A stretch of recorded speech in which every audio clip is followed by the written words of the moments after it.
Greetings, chess aficionados. We are moving on with the Phillidor. This is going to be the Hanham Variation, named after some guy with that name. So d4, and here black plays bishop d7. At first glance, this looks like a strange move. Blocking his bishop, not developing the king side. And indeed, it's not really such a well reputations opening these days. Although there is an improved version where black starts with d6 that we're going to look at after. But for now, we're going to look at this line.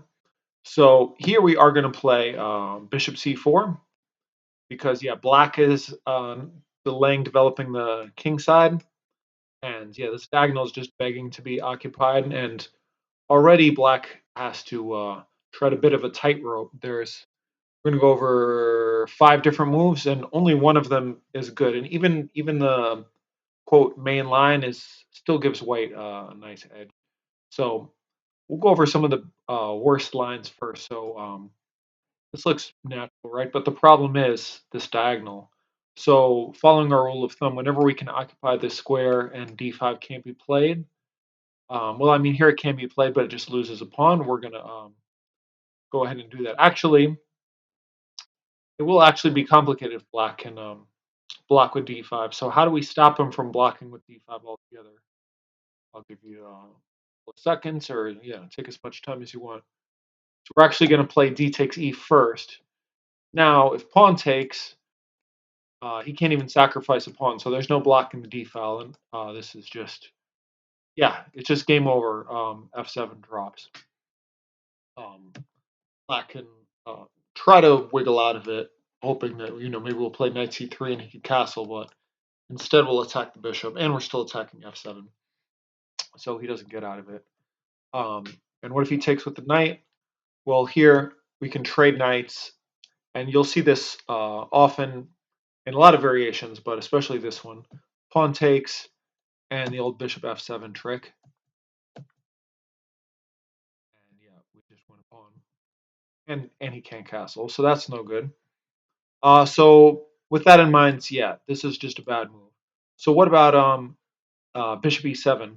This looks like it'll stop this variation. So it does, but okay, sorry, I went through that kind of fast. But we're still going to take, and there's still tricks, still tricks. So if knight takes, pawn takes. Now here, we don't have any tricks because the bishop defends, but we still have the good old queen h5. So these are the themes you're going to see again and again in a lot of these king pawn openings. So yeah, it's a double attack on f7 and on e5. And yeah, for instance, yeah, this is no good. The bishop can't block because it's pins. And after the knight blocks, we're going to cut off the king. He can't castle. And yeah, I mean, he can't castle. He's down a pawn. It's a big disaster for black. Um, and if instead pawn takes, then this is even worse. Take a minute if you need it. So this is just the most game over of game overes. Yeah, queen d5. And yeah, the f7 drops. Black can defend for one move, but then he's gonna get mated or lose at least a piece. So that's no good at all. Okay, so bishop e7 is no good. After this, and bishop c4, bishop at f6 is no good. Bishop e7 is no good. What about h6? H6. This is perhaps the prettiest of all. So we're going to play pawn takes. Again, knight takes fails to the same trick we saw earlier. And what about pawn takes? Pawn takes, bishop takes f7 check. So this looks like premature. Like, how could this be good? Black hasn't done anything that wrong. Well, he kind of has. He's opened up this diagonal. He's not developed his king side at all.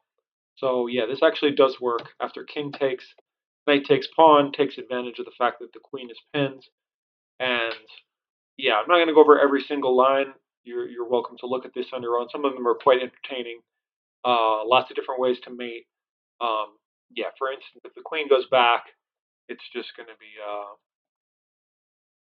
yeah, mate. That's just one way to mate. But so the best try is actually king f6, and now here we have to play knight c3. It's actually the only winning move. Although black's position is so bad that even if you play a subpar move, still could probably win. And now, yeah, there's a number of cool different lines. I'll just show you what happens if he takes the knight.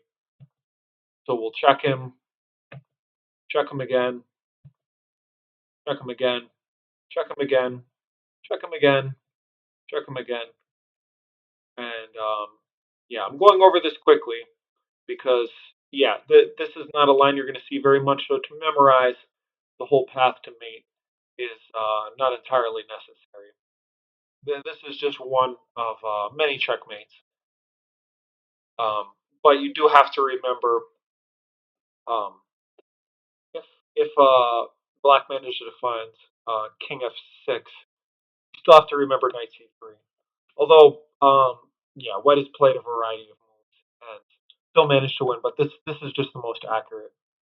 So with all that in mind, um, yeah, all of these moves are basically bad. Oh yeah, and one last one we haven't looked at e takes d. So here we can just take with the queen, and yeah, I'm not going to go into too much depth on this, but black's kind of mixing his variations. He's playing this knight d7 combined with an exchange variation, and just like per usual, we're just going to develop our pieces. And the knight if it comes out, or maybe bishop f4, castle queen side, and yeah, we just have a nice clean development. So with all that in mind, the main line after bishop c4 is actually c6. So what is the idea of c6? Well, it's controlling the d5 square. So a lot of our lines here don't work as well um, if we don't have access to d5. So let's look at the main line. So white will castle here, natural move, and here this knight move fails similarly to what we've already seen, so that's no good. So if black has played c6, probably he knows what he's doing, and he'll play bishop e7, which is the main move. And now here we have a cool trick. We can play d takes e, um, and after d takes e, well, again, let's look at this. So this fails as before, so the same trick. The c6 move doesn't really change anything. Um, so black will take with the pawn, and here, yeah, if we just develop our knight, black will develop his knight, he'll castle. It'll be a pretty equal game. So, and actually, that's when most people play who don't know this line. You know, knight c3 or even c3 or you know, oops, rook e1 or queen e2. Yeah, but rook e1 is not the move. The move is kind of a variation on the theme we've seen in the elephant gambit. I'll give you that hint. So actually, we can still play knight g5. We're still attacking this, and it looks like, wait a minute, are we just blundering a piece? But not exactly. So bishop takes and queen h5. So we're threatening to take back the bishop, and we're threatening f7. So yeah, black can defend with either e7 or f6. It doesn't matter too much. And here we're actually going to trade queens. Um, we could take with the bishop, but then after knight f6, we're going to have to move our queen anyway. And so two bishop advantage. Um, you know, the more open the board and the fewer pieces on, generally, the stronger the two bishops are. So we're gonna take with the queen. Queen takes, and here we'll look at a game that I thought was quite interesting and illustrative of how to play this position. Is there anything else to say about this position? Oh yeah, there is actually. So there's also knight h6. But here we have a pretty brilliant move that yeah, try to find it. If you can't find it, once you see it, you're not going to be able to unsee it. It's pretty great. So the move is knight e6. We're hitting the queen. We're hitting g7 pawn. And so what's the idea? Well, the idea is after f takes e, we're going to take the knight. Um, you can probably see where this is going. Pawn takes queen h5. King to f8, and bishop takes e6. And we're threatening mate on f7. And if you look carefully, you'll note that we're also threatening another mate. And yeah, the mates can't be stopped. So black is just dead lost. Queen e8, and queen takes h6 with a nice little crisscross where the king can't get out. So yeah, that's really all you have to remember. Um, that's the main line, and the main line leads to a pretty good position for white, even if black knows exactly what he's doing. So yeah, let's look at a game here. Um, where was the game I was going to show you? I think this is it. Let's have a look. Okay, so this is Ni Hua, I think his name is pronounced, and playing another Chinese player, Zhang Heng Six. I just don't know how to pronounce the X in Chinese. So please, oh, I think it's must be like Heng Xiang, because the president is um Xi. Yeah. Anyways, let's look at this. So all the moves we looked at, black plays c6 to kind of hold it together, but still doesn't go to great position. The excellent knight g5, um, queen h5, queen e7, takes. And now black lashes out at the white center. Um, we could defend with knight c6. I think after b5 and b4, this might be a problem. So black plays, excuse me, white plays f3 instead, and you'll see this a lot in these queenless middle games that often we're not afraid anymore to play f3, especially without a dark squared bishop. Our king is quite safe here, and this really solidifies the center, whereas a knight can be driven away. So this is kind of like a more long-term solution. Anyway, bishop e6 was played, and the thing is, when you have the bishop pair, you do want to try to keep the bishop pair. So bishop e2 would be a natural move, but white has some concrete. He has a concrete lead in development, and some concrete threats. So yeah, and we don't want to take because yeah, black will just come back and attack our bishop, and this is probably about equal. So instead, knight d2 is played, just prioritizing development. Um, d5 is played. So if bishop takes bishop, knight takes, we're hitting this pawn, we're threatening this check and winning this pawn. So that's probably why black didn't want to do that. So he plays b5, and here white comes back with bishop e3. Just always trying to get some, always trying to get some, always trying to get something. You know, we'll trade, but we got to do it on our condition. And so black does acquiesce to the trade, and now he does have a superior pawn structure. But is it winning? Let's see. Knight f6, b3. Surprising at first glance when I saw this, because you think, oh, these pawns are weak. We really want to like, why would we trade it off right away? But the thing is, um, if black takes, we're going to play a takes and open our rook. So everything has an idea. So black doesn't go for that. He attacks the bishop, and now we come in, kind of leaving the knight stuck. This is a nice move. It leaves the knight stuck defending this pawn. King can't come forward. Um, king can't castle king side. So black castles queen side. But he is giving up this pawn. So white does take it, and black attacks it.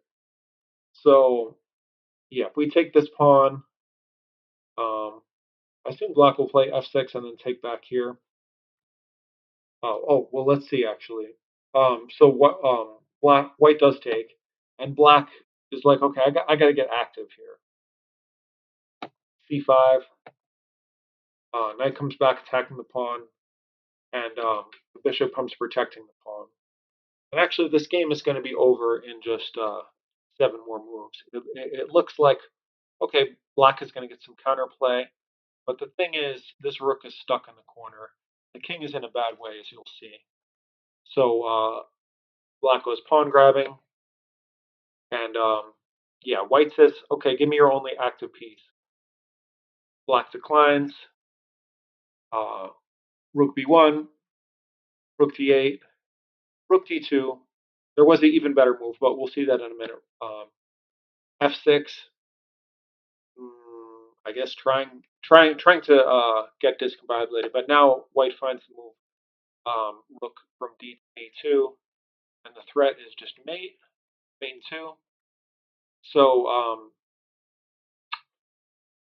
black takes a pawn, but white just simply takes back the knight, and yeah, he's just going to lose this rook and be a rook down.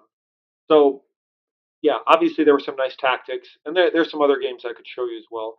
But this is just an illustration of how to play in these better uh, queenless middle game, um, early endgame type positions. So yeah, I hope you enjoyed this, and I hope you have a good sense of now how to play the Hanham variation. So we are going to look next at some other tries where black tries to get a superior move order by starting with d6 and then e5 or knight f6 first. So we'll look at those next. But this is kind of the mainline old school Hanham variation. So now you should feel nice and well prepared for that. See you next time.